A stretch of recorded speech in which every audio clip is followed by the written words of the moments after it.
welcome to Black Mental Health Matters. Today we will be discussing maternal mental health. Joining me will be Steph.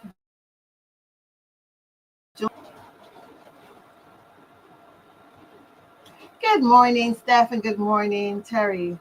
Good Thanks morning. for joining us today.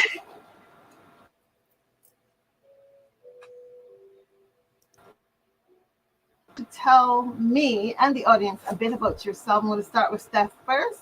Tell me a bit about yourself and your professional designation, what it is that you do, and where Abs- you Sure. are. So, That is, where the world. sorry, the connection's a little okay. I think you were asking me to introduce myself to everyone, right? Yes, Okay, awesome. Hey, everybody. First of and all, tell good us where you morning are. and to where I am. Okay. Good morning to you, beautiful ladies. First of all, good morning to you. Hey, everybody. Hey, all our listeners and those who will watch in the future.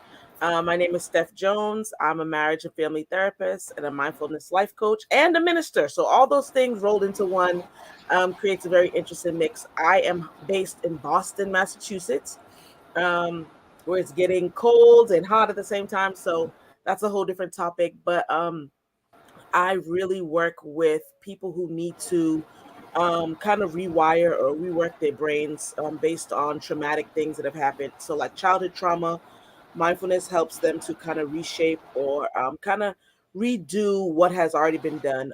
I work with married couples, I work with a lot of people in church to help them express their emotions that have been suppressed for a long time, get back to the best versions of themselves, and to fully open themselves up to feeling human again. I want to invite people back to the human experience. That's what I've based my entire practice on. I have a practice called Selah Mindset. It's Selah based on biblical principles. You're taking a contemplative rest and a reflective stance on life before reacting. You're taking a pause, you're taking a Selah, and then you're able to go forward.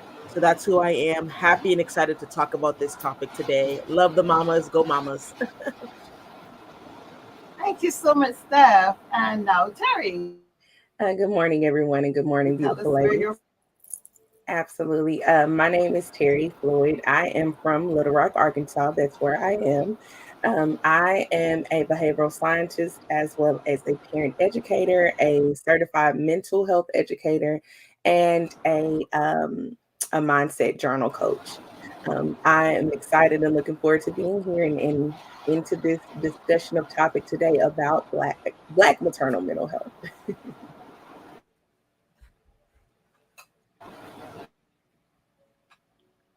Sonia Hart, and I'm the host today, and I'm a religious science practitioner with Centers for Spiritual Living. Today, we're going to discuss maternal mental health.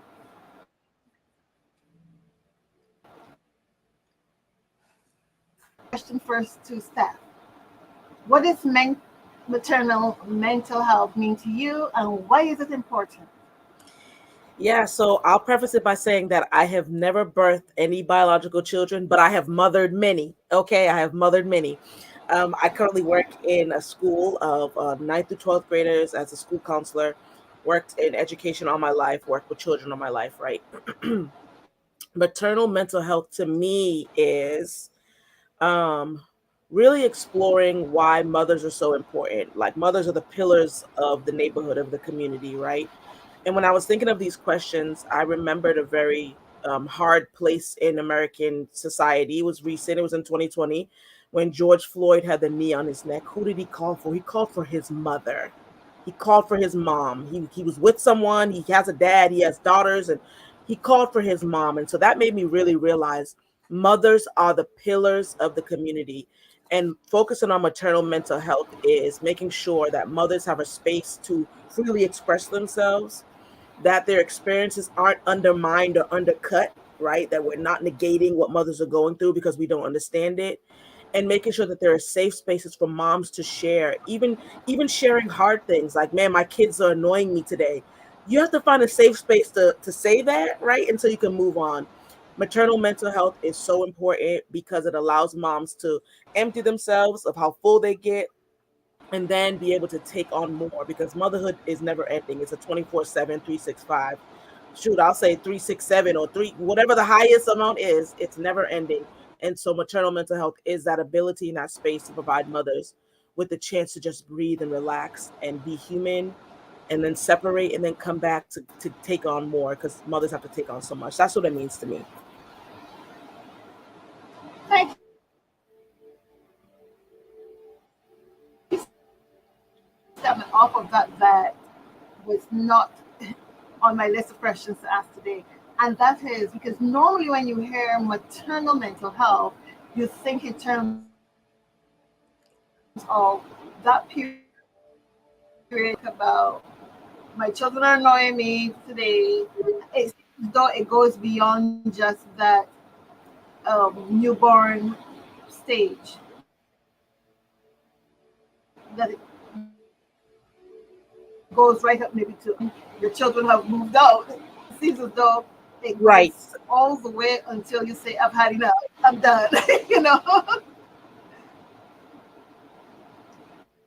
So that new birth stage. Thank you so much. That's been very informative. And Terry, how do we raise awareness about the significance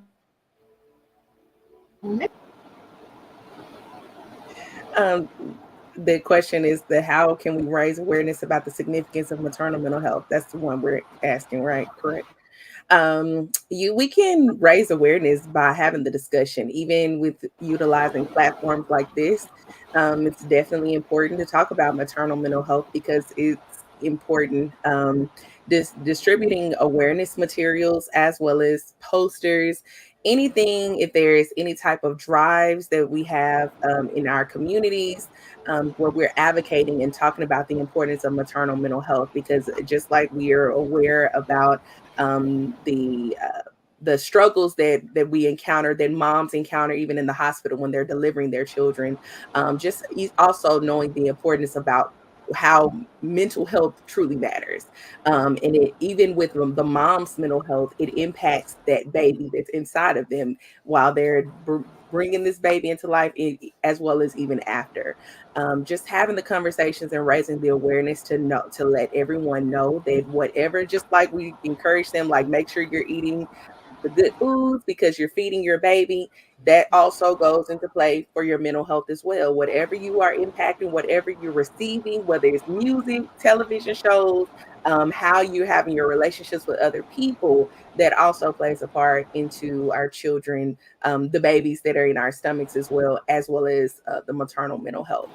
I think another one is just to continue to just share the information, just share that awareness out there is absolutely important, and know that this is a part of the journey of motherhood as well, and fatherhood too. So.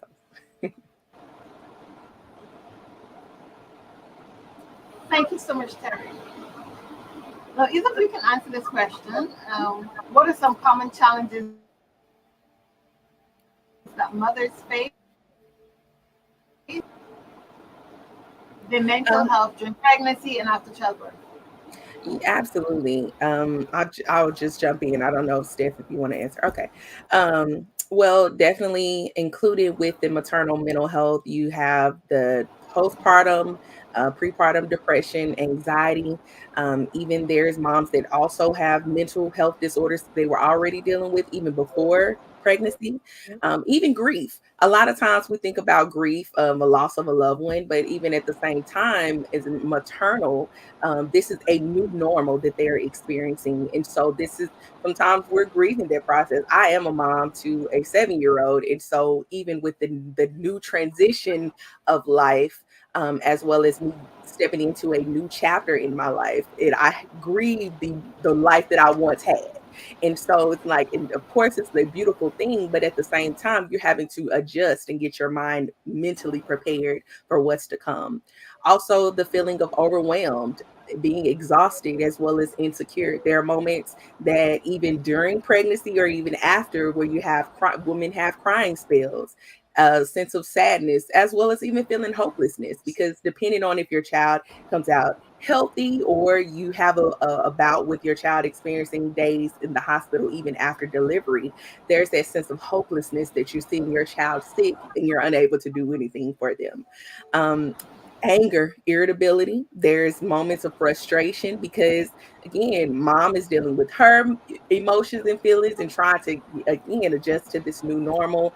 The baby is out here in this world, and it's big and it's scary, and so want to have the baby wants that sense of security, and sometimes even the mom needs a sense of security as well. And so a lot of times family members are, once the baby comes, they only focus on the baby and not the mom. And so then after everyone leaves, it's just mom and baby, but that connection sometimes is not there. And that also can play a part, as well as fears, because am I able to do this? I'm a new mom. Do I really know what I'm doing? Even with the classes, all the books, when life is there, when a newborn is there, sometimes that book is not what you can flip through to see, okay, this baby is crying. What does that mean? And so having that maternal instinct sometimes is a little bit slower, and that's okay. But there's those moments where those coming challenges that comes into place, where moms experience and deal with when they're now bringing. Yeah. If I could just add on a little bit to that, what I see a lot is moms always placing themselves on the back So, burner. Steph, go ahead. That's a huge challenge. You take care of everyone else, you take care of your own children, you take care of children who don't belong to you. If you're married, if you have a partner, your moms are always the moms at their jobs. Like any space and place that you're in, you're always taking care of someone, and then you neglect to take care of yourself. And unfortunately, moms are not reminded to take care of ourselves until we're in the hospital, until something traumatic happens, until our heart, it's a heart attack, it's a Yeah. stroke, it's something horrible that happens. And there is just a severe lack of self-care in the motherhood community in general. It's Yes. not stopping long enough to say, let me get that massage, let me go get my nails done, let me go get my feet done, let me just sit and book a hotel room somewhere, right? And I know that some moms are like, I can't even do that. There has to be a space carved out for moms to take care of themselves. Yes. Because as I stated, moms are the pillars of the community. If moms break down, if moms are not able to function properly, we'll see a large void. And we've seen that in a great capacity, especially in the pandemic. Moms had to take care of everything. And now we're out of it. And moms are really struggling the most, not carving out the space to take care of themselves. Mom, you're not putting yourself first. You're at least putting yourself on the list, because Yes. it's not even the back burner anymore. Some moms don't even have themselves on the stove. You're not even on your own radar. You're taking care of everyone else. So, in addition to the list that Terry shared, come on, take care of yourself with self-care and put yourself at least on a burner, right? Maybe not the front burner. We'll get to that. At Yes. least put yourself on the stove so that you don't neglect your own needs and then have to be forced to take a break with something health-wise happening. You don't want to be forced to take a break. Take it on your own. Don't be forced to take it. Yes. Absolutely.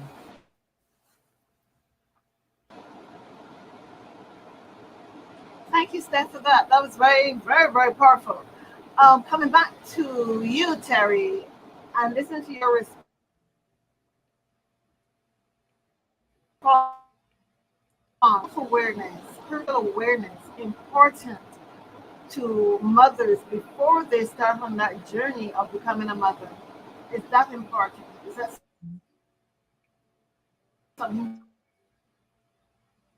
young adults, how to tap into their spiritual entity, how to become a self-aware before they start to have a family, mental well-being in terms of being prepared for parenthood?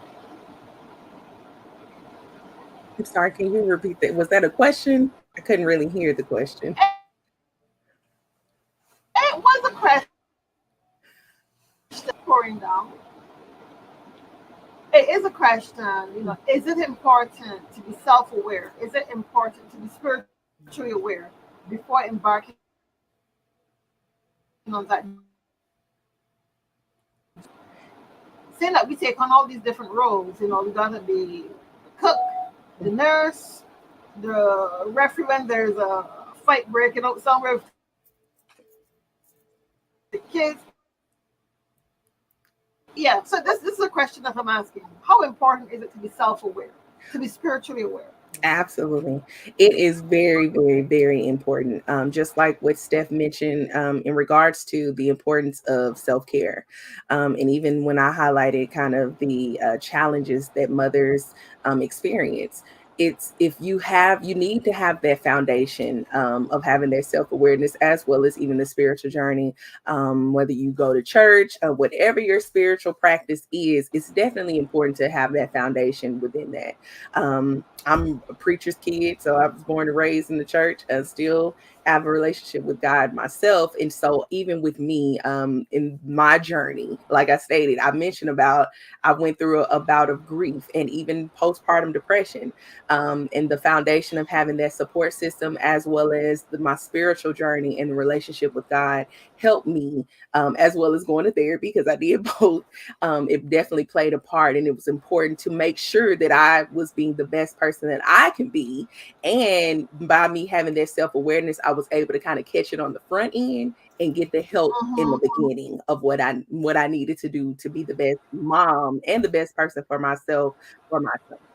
So it's very important. It's key to have that self awareness as well as to have that foundation, because a lot of times, even when we're unable to have this self care moments or even have that time to take care of ourselves, we have to be intentional with knowing that this is what's going to help us get through. And so having that foundation, I say yes, it's important. It's something that we should work on even before um, the journey of parenthood and even during and after after the baby is into the life, because Yep. it's very important. I am a mom myself, so I know the challenges. Yes. I know there's no manual that they give you when you get pregnant. Nobody said, well, this is your handbook, these are the things to expect. And this is how, because as individuals and coming from different cultural backgrounds, Yes. we will all do things. But I think and I agree with you that it is very important to have that spiritual awareness and that self awareness to bring Yes. that balance so that when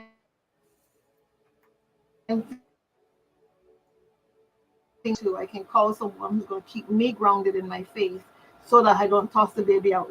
Like, Absolutely. I didn't sign up for this. You got to go. And Absolutely. as a parent, there are times when I'm going to put you all up for adoption. And they're young adults, but they still need guidance. Right. So, yeah, they still need guidance. So I find that I still have to take care of my mental health because they'll do things that baffle me. And I Yeah. forgot that I want as a child that I must have done similar things to my Hmm. parents. I Hmm. forget conveniently. Don't want to remember. With that said,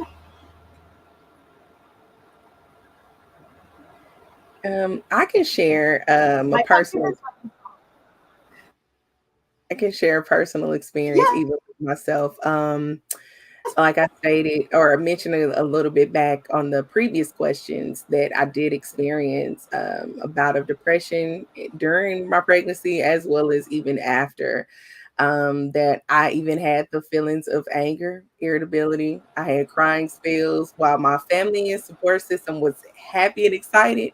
Right. And the conversation of pregnancy, of like, oh, Terry, you're pregnant. I just would just start crying, because I would say that yes, I love my son. He's a blessing and a joy to me.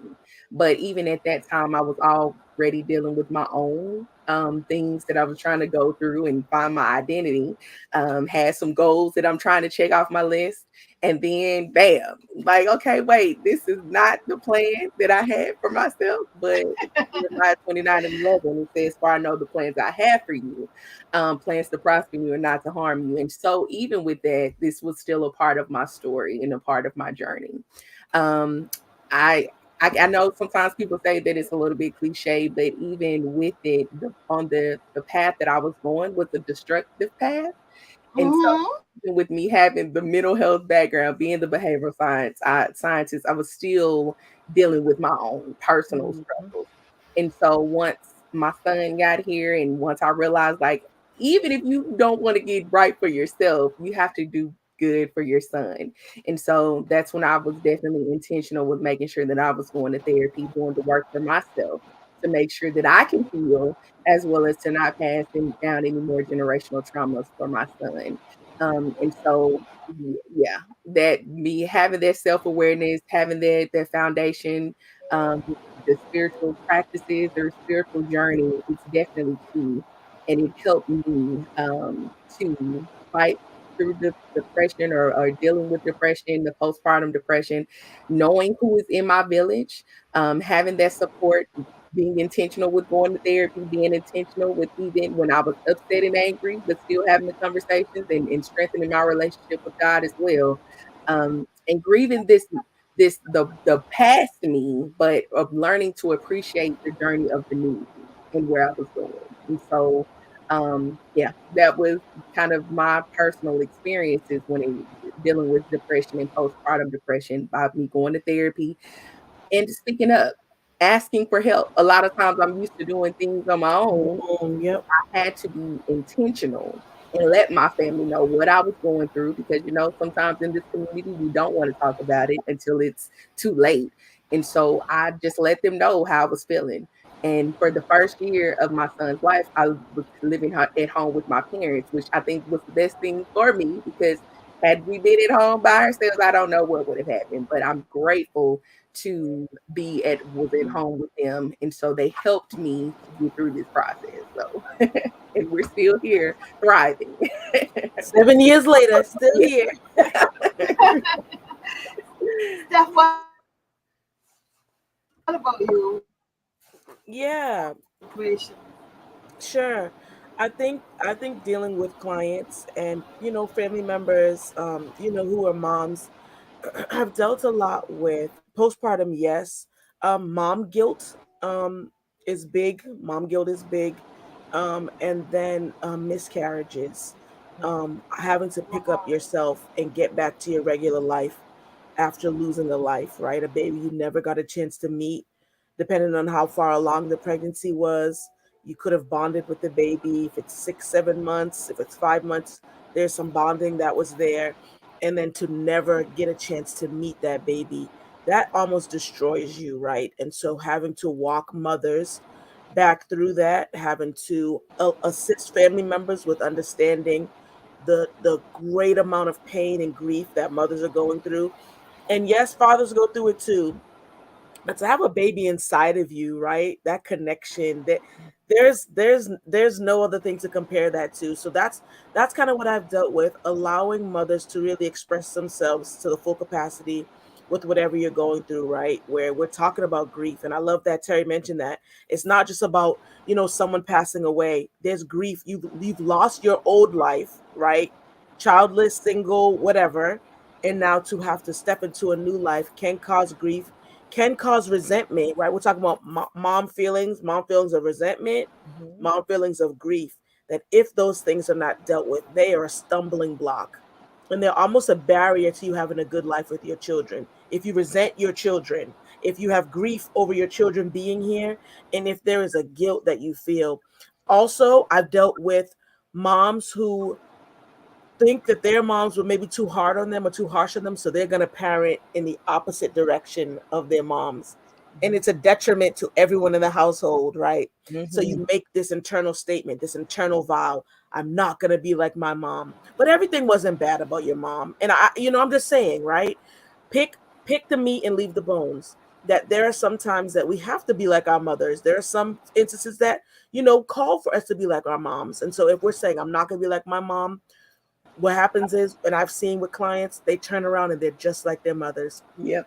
Then you begin to hate yourself. Yep. So moms, watch the internal vows that are made. I'm never going to be like my mom, because when you look up 10 to 15 years later, you You are are that person, and your relationship with your children mirrors that what you have with your mom. So it's just absolutely. that awareness is key in helping moms really gift and kind of guide themselves through all the feelings that happen.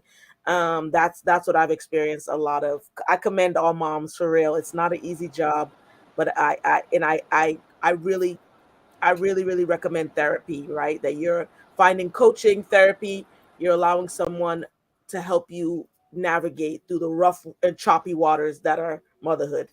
Right. Thank you so much, Steph, and thank you, Terry. That was awesome to share. And I like hearing personal stories. I honestly like to hear authentic. And I think a lot of women out there hearing that know that they're not alone in their journey in terms of being a new mom and having to deal with depression and all the responsibilities that we as women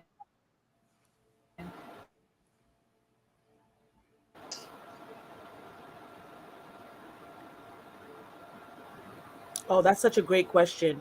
I, I'll jump in really quick, but because it kind of flows into so family members, we're including fathers and things like that, and I know we'll get to that question. It's gonna all flow in together.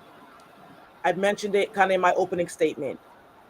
That's correct, yes. Yeah, do not discredit the experiences of mothers just because you don't understand them, just because you've never experienced them. Do not diminish, do not demean, do not try to dial down or kind of reduce or lessen. Let's not do that. That is anti supportive. That's Mhm. counterproductive. Now we're going in the opposite direction just because you've never experienced it. And you could even be a mom, right? I'm talking to the family and friends of moms, right?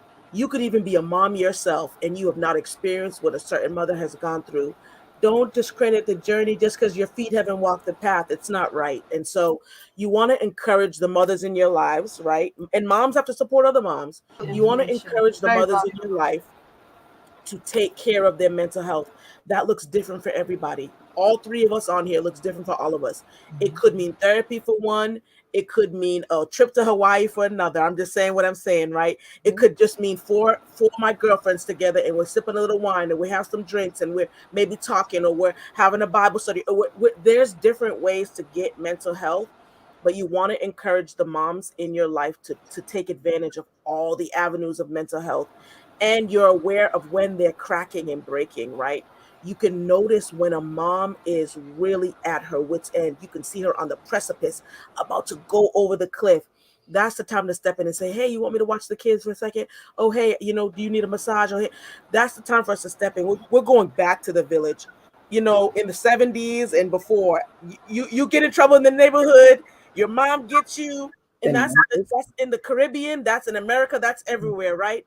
Now we have separated from that, where we're just like, I'm insulated and I'm to myself. We're coming back to the village, we're coming back to the nation, where I see you struggling, Terry. I'm going to help you. I'm going to assist you. Sonia, I see you struggling. I'm going to say, hey, let me help you. That's how we help moms, especially new mothers. What? That's a whole different ball game. Are you crazy? What? Mhm. Moms are going through so many things as a new mom. You feel like you're inadequate. You feel like you don't have enough to do it. We have to cuddle our new moms. We have to surround them and wrap them in all that love that they deserve so that they can make it. And then you launch them off and you say, you can do it. You've built them up. They need affirmations. There's just a lot that has to be poured into them. We have to see beyond ourselves, see beyond our own experiences, and say, this is a new experience. I'm not going to compare because we're not the same. I'm going to give you the support that you need. Support is a love language. Affirmations are a love language. If I'm speaking my love language to you, you don't understand me. I need to speak your love language so you can understand it. Absolutely. Absolutely. Yeah, thanks, Steph. Thanks. That was powerful. Wow. I like where you went with that. Sometimes I can hit that place of judgment. Right. Yeah, yeah, I can hit that place of judgment and start to question. So why did she not do this? And Mm-hmm. I did some dumb stuff to people because I didn't have the knowledge on how to really help them. Mm-hmm. I wasn't self-aware because I wasn't self-aware. I wasn't aware of what's going on around me before the what I did could have caused someone's death, and that's my sister. She was Mm. having a health issue, and I'm naive. I'm young. I don't have a clue.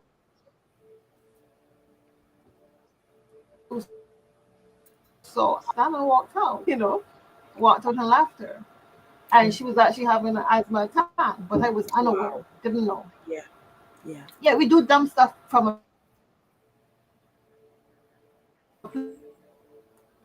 place in all areas of life.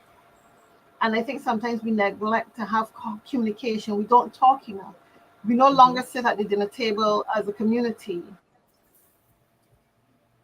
And and I'm hoping that when people gather, that the communication is one that is educational and not just for entertainment. Change and a big shift, so to speak. Now, I think you've answered this question indirectly. How can family members and friends provide support to a new mother who might be struggling with her mental health?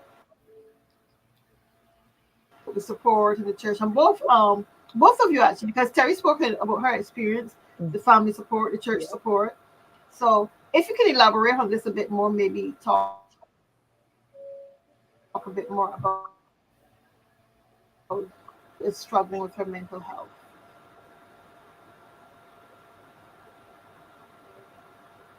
So just to kind of piggyback, cause like we mentioned about the family support, having their friend support, or just really offer the emotional support. There's other avenues as well, like you have the advocacy and support groups that are available. I know, especially since the pandemic, a lot of parenting support groups are virtual, and so you have that access. Maybe if your own community don't have that particularly, then you can check out virtual support groups. I facilitate a parent support group that is parenting as a person of color, and it's virtual. And so the parents that are in the group, we're all over, and so it's just even it's on Tuesdays evenings, and so we're just see really it's supposed to be an hour, but a lot of times we kind of go over a little bit. But it's just to provide this support to let the parents know that they are not alone, and there's various other support Mhm. groups as well that can support. There's no judgment, creating that safe space to like, even if they're just needing to vent, that we're not judging them, or even if they need some type of resources, getting those resources available and out there to them. And just like Steph mentioned, creating that the space of doing daily tasks, helping the new moms, even just moms in general, that is outside of making sure they're checking within the time that they're on maternity leave to make sure that them and the baby is okay. But even when they go back to work, check in, follow up with them to make sure that like you're good. Are you readjusting to this new transition with this new work schedule? Is there anything that I can do? And sometimes moms, myself included, will say no, but just show up anyway. Like, hey, I cooked you a meal. I'm bringing it to you. And so we appreciate that, because sometimes we don't want to ask for the help because we don't want to be a bother. But just to know that you still have that support. If you like, I'm just thinking about you. I want to do something for you, or what do you have planned this weekend? Let me watch your child while you go just rest. Even if you don't have money to go out, you can sit at home, rest. Or if they can volunteer to come clean up, wash clothes, if you trust them in that nature. But just having that support and knowing that even after maternity leave and they go back into their new realm of parenting, or there's new normal, that they still need that support, especially that first year, to make sure that everything is okay. They're navigating and transitioning to what's best for them and their child as well. So.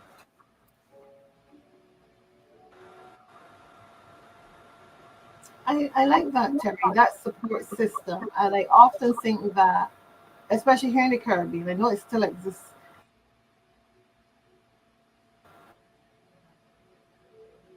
to some extent, where the mother, the grandmother, steps up and be that. Seen it recently with one of my very dear friends, and I would say to her all the time, I couldn't do what you're doing. Um, she's like mothering her own daughter all over again by giving her the support that she needs. And all I say to her, you are such a great mom, because I have a granddaughter, but I do not see my limits to how much you give. And my thing is, well, I've raised my children and they're now young adults, so I don't want to take on the responsibility of being a grandmother in that speak about. It gives me time to reflect, and think, yeah. And I know that my daughter struggles I know that she is struggling. And that you would as a mother, you say, well, okay, well, this is what you have to do, you know. But I'm not there for her, and I'm not there for her primarily because she lives on another area. She's Okay. not. I give myself comfort in saying, well, they're over there, so I have my space, I have my freedom.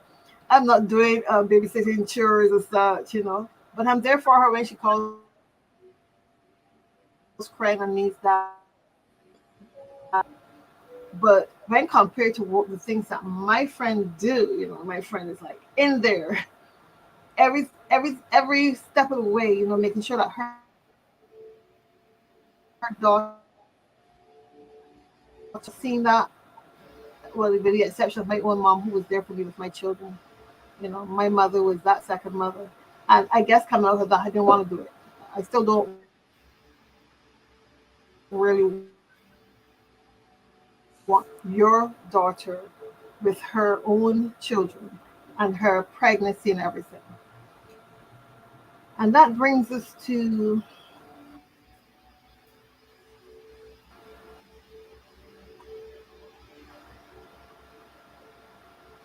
hmm.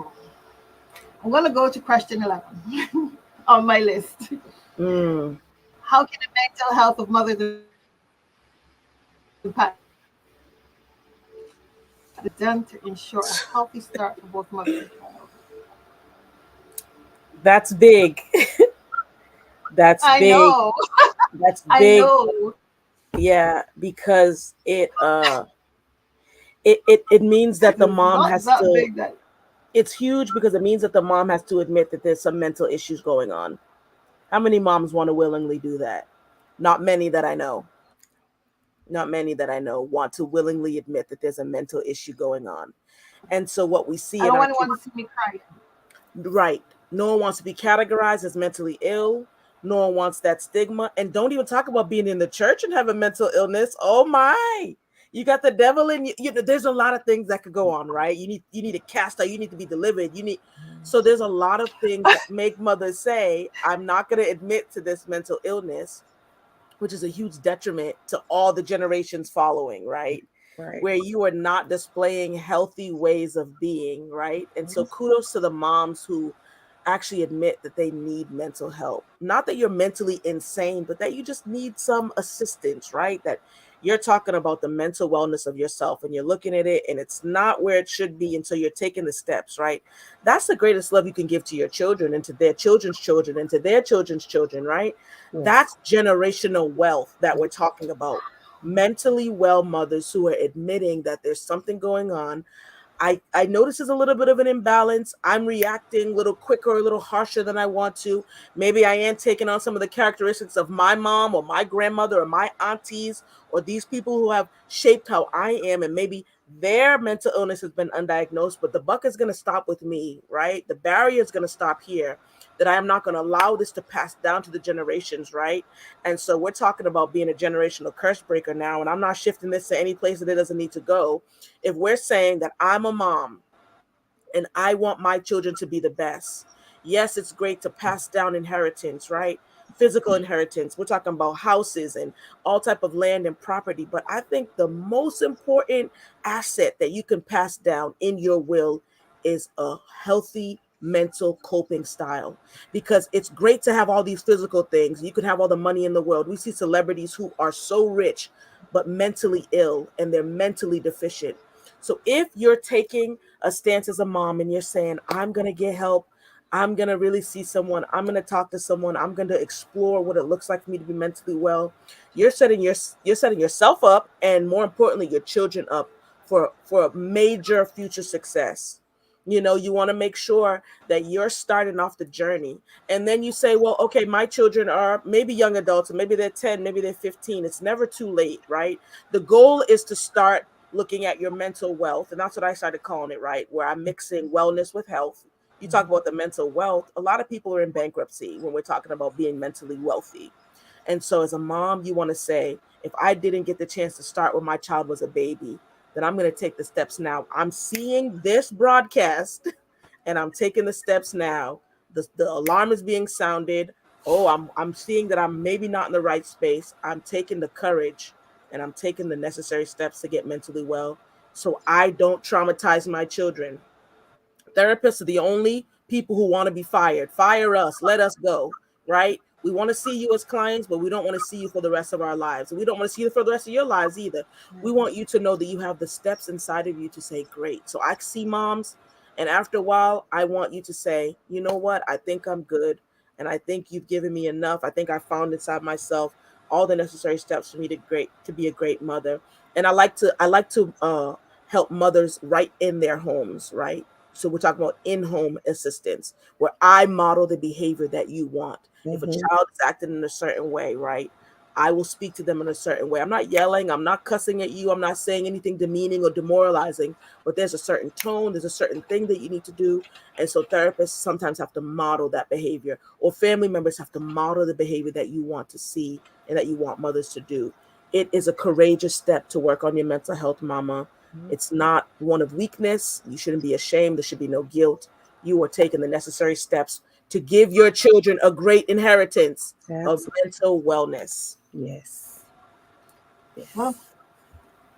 thank you, Steph. What I'm going to do, I'm going to pause and share some of the comments from our viewers. We have to acknowledge that we have viewers here, Yes. and we're pronouncing the name correctly. Where he says in Uganda there is a high percentage of people who are mentally traumatized, many single parents, protracted domestic violence, Mm. drunkenness, drug abuse, and the widening rift between communities, which was which was the way in the past. The family structure was different. It was a village environment. And Yes. yes, we're moving away from that, Bukenya. We're different. We're living in a self isolate for whatever reason, and we don't want to embrace community in the same way. Most of everything now is online, and that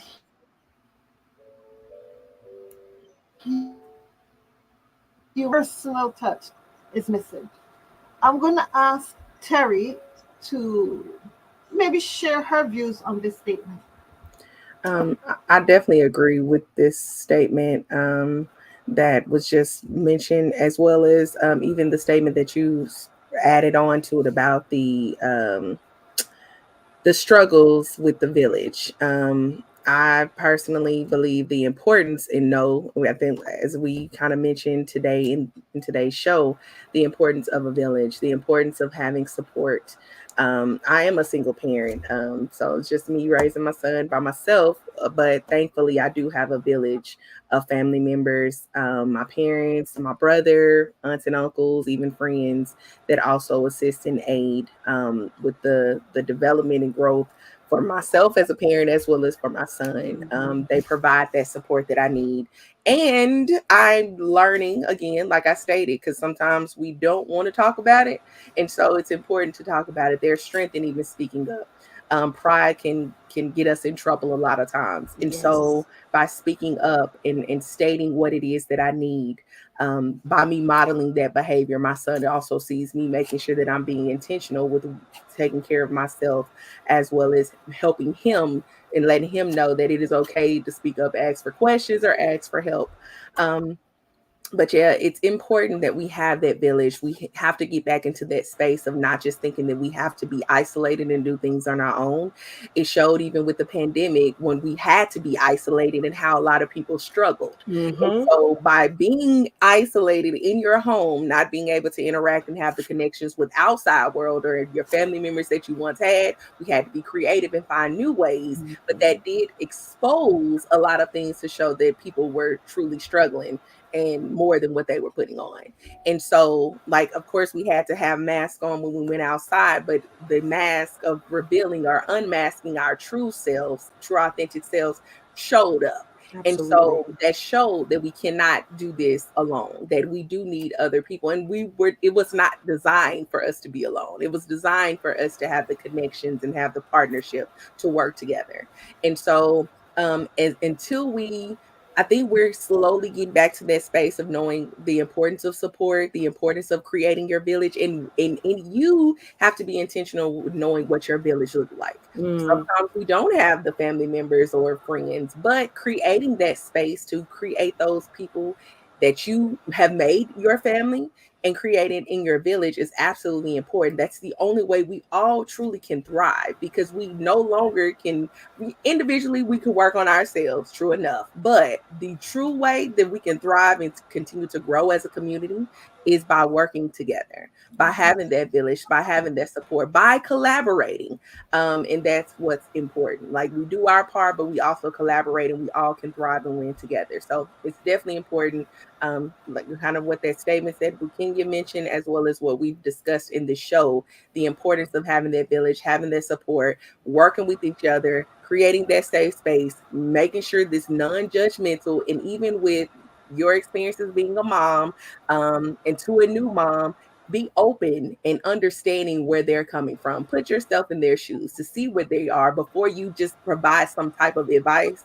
Because sometimes I know, even with me as a new mom, when I was, some parents, some moms that wanted to share things, I kind of look at their dynamic and their relationship with their kids, and I was like, okay, thank you, mm-mm. but no, thank you. So I had to figure this out on my own. While I appreciate you sharing that advice, sometimes it's just best to be there, Right. be present, and ask them what they need instead of us just offering it all the way. And just to go back to you, Sonia, when you mentioned about your daughter, I thank you. I know she's not, y'all are not in the same space right now, but you just creating that space that when she calls, you answer. That's what's needed. And that is a lot more than sometimes that you realize. I know you can compare and look at other people like, oh, they're doing all this, but even what you're doing just by answering their phone, by being that listening ear, giving advice when needed and necessary is very important as well. So yeah.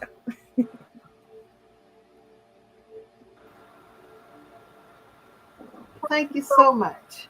I'm going to share one more question.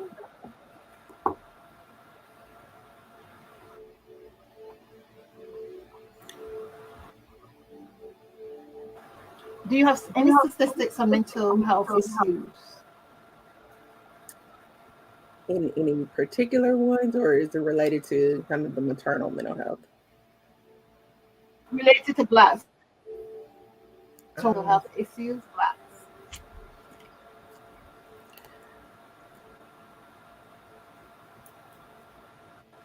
I mean, I don't have any off the top of my head, right? It would have to be on the Google ministry, but I also see, right, some follow up questions. Is it comparable to other races?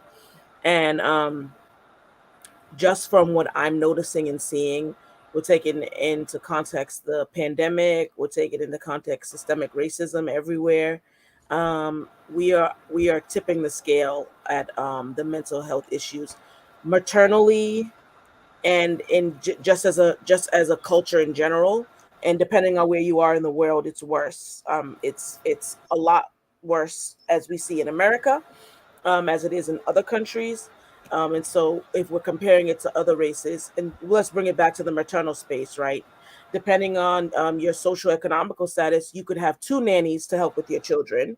And then on the other opposite end of the spectrum, you could have no help, no assistance. Your parents live far away, or you don't have a good relationship with your parents or your immediate family members, and so you don't have as much support, which raises the risk of you having mental health issues, right? Where we're talking about the great gap and divide of how funds are distributed and how support is distributed and what we have to depend on and things like that. If we're comparing the two, then there are more dangerous ways of looking at it. That if someone has more support, then your mental wellness goes up, right? And if you have a decrease in support, then your mental illness increases. And I know in other countries where mental health practices are not even looked at or acknowledged, right? We're just now getting into it. The pandemic really helped us to say, wow, everyone really needs a lot of assistance. I can't even imagine being in the workforce as a new mom. We're talking about a male dominated just system in general. And then if we're talking about white supremacy culture inside the workforce, it's a whole different ball game, right? So you have two things, and everybody thinks black moms are superwoman, and we are. However, we don't want our resilience used against us. And so if we have to look at all that, right, going back to the question, if we have to look at all that, there's so much we have to take into context that would make us say we are at the top of the list when it comes to mental illness, untreated mental illness, because it is a stigma and a taboo in our community. So we don't acknowledge it. And in the church, we just say we'll pray about it and Jesus can fix it, and he can. There are other ways that we can assist with that, right? We put everything under the rug. And if we're looking at all that without any stats, right? Those are things that can be looked up and provided at a later date. Without any stats, we're tipping the scale. We're at the top of the list because we have so many things working against us, right? So much untreated things, so many arrows and darts happening that make it impossible for us to have great mental health. And then layer on top of it the black woman, or being a black mom, or being a mom who is not seen, who is not acknowledged in the workplace, and all the work is piled on because, oh, you're so strong, you can take it all. That also increases the mental illness problems. And just to add on to Steph in that question, and even if you once you look at the statistics, there's stats that'll show that even there's maybe 21% of Black and African Americans reported to having mental illness compared to non-Blacks. But even with that, just like what Steph stated, that of course when we look within our communities, we can see the percentage is high. So there's a lot of undocumented as well as unreported that's not really still a true number based on even the statistics and the research that's available. And so that goes to show that while we're discussing and talking about the importance of mental health, while we're having more awareness about mental health and even educating our communities, there's still the barriers that we have to get through with the mental health stigma. So there's a lot of us that are still struggling individually. Like she mentioned, in church, pray about it, sweep it under the rug, and that's pretty much it. Even sometimes we share their members in the church community that may testify. We gather them, pray for them, and then send them on, sometimes without even providing any resources after or even following up to see what's going on. And so, even with that, that's one of the things that we have to take in consideration, that even when we look at statistics and view it, that it's still not covering the full spectrum of what we are dealing with within our community. There's still the barriers, there's still the inequities, the racial disparities that are taking place, and even looking at health insurance and how the relationship with the healthcare system, and still that lack of trust and distrust and misrepresentation, or not having enough representation of individuals that look like us that's in those spaces. So that's also the factors that play into that as well. So yeah. Thank you, Terry, and thank you, Steph. I want to throw one other question in. Actively participate in maternal mental health conversations and support partners, especially in the context of Black maternal mental health. Yeah, this is also a heavy one, because fathers don't birth babies. And so there's a lot you don't understand about the entire, just like process of carrying a child, birthing the child, having to go through all of that. And so, a lot of fathers can disregard the experience, what I talked about before. You can negate the entire experience because you don't understand it. Or you say phrases like, "Oh, it's not that bad. You'll just kind of get over it." Oh, it can't be that bad, until you have maybe a simulation of what contractions are, or you wear the watermelon on your belly, and you feel how heavy stuff is and how you can't bend over and things like that. So I think just being there, right? Having your presence there, and moms knowing that you are there, whether you're married, whether you're living in the same house with them. If you are the father of a child, your presence is necessary. It's almost demanded to the situation, because two of you came together in whatever form, capacity, way, shape. We don't have to get into all that. Two of you came together and now a baby is here, right? Those are the facts that we're looking at. And so your presence is necessary. No matter how you feel about the mom, your presence is necessary for the child, right? You want to support the mom by making sure she's not doing every single thing, and yes, moms will do the majority of things. It's inevitable. Moms are the nurturers. Children always be like, I want my mommy. It just is what it is, right? That just happens. But really, fathers taking the initiative to say, let me plan out and carve out some time for this mother to get some time on her own, right? It's really important that you all do that, because you don't know the experience, right? You're almost a bystander. You're almost kind of looking from the outside on the inside, not really knowing how to interact.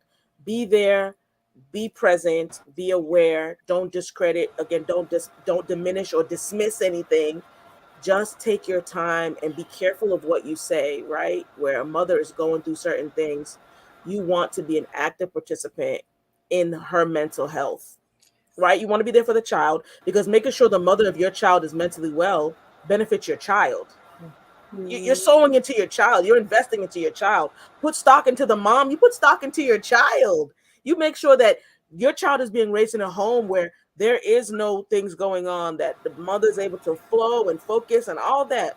All of that benefits your child. And so if there's any aggression, if there's any things going on, you want to make sure that you're not doing that, because ultimately your child is affected. So be an active participant, no matter your relationship. Take care of the mom, you take care of the child. It's inevitable. It'll always just flow down. Mom's good in a good space, child will be in a good space. Yes, things will happen, but for the most part, do your part, fathers. Do your part in this, where you're making time and you understanding that moms are going through a lot. There's a lot that are on their shoulders. You don't add any more extra weight onto their shoulders. And you be careful of that you're pacing yourself, finding yourself doing things. And if you're married, moms are, oh, can you cook, can you clean? Not at this moment. You do it. You pick up the task, you help out, and you lend a hand so that mom's mental health is okay, and that flows down to the child. That's the best advice I can give to dads, to fathers. Thank you, Steph. I like where you went with that, because I believe in, in balance. I believe that, yes, they can step up and give that. As that in so many communities, men are still seen as the person who sits back, Yep. observe, Yep. and be treated like, they're at a restaurant where we can just serve without saying, wait, what about me? I'm a person too. We have fought so hard for equal rights as women, but then in fact, sit back and allow a lot of subtle abuse to happen to us. And I say subtle in the sense that we accept the things that are being dished out to us without saying no. You can cook as well. If I can clean, you can clean as well. Mm. And in a situation where I'm birthing the child and breastfeeding the child, well, that's different. But assist in the areas where you can, emotional and spiritual support, because I think ultimately that's what we need, so that we have a balanced society. As you're rightly saying, a happy mom,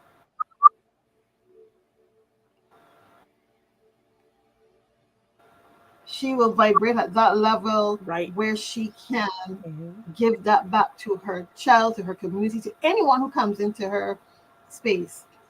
Mm-hmm. And there's somebody in that room that is off, you pick it up.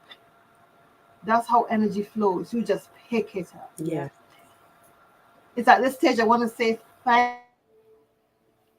thanks to both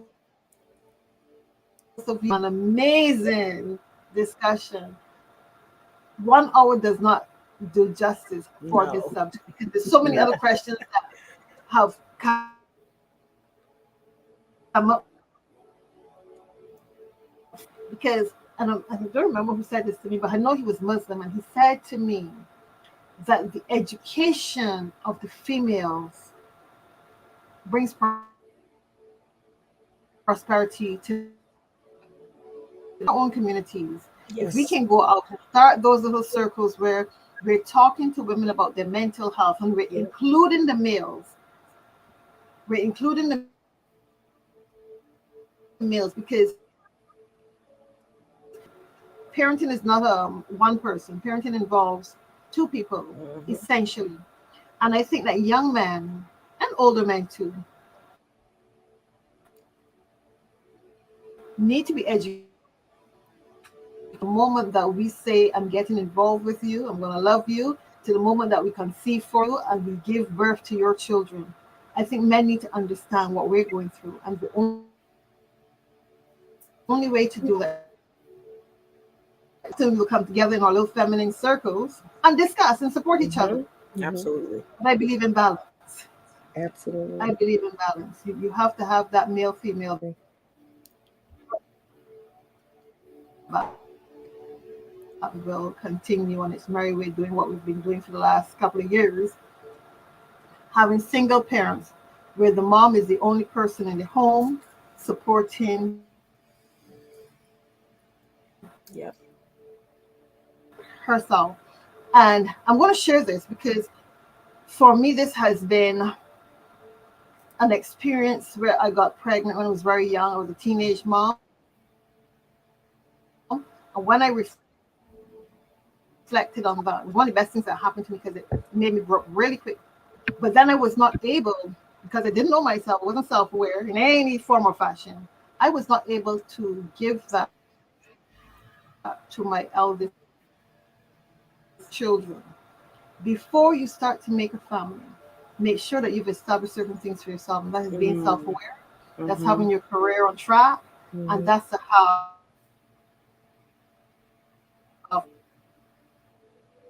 your spiritual give that one. So I really want to say thanks to Steph and Terry for being here and for the audience who has joined us today for your comments.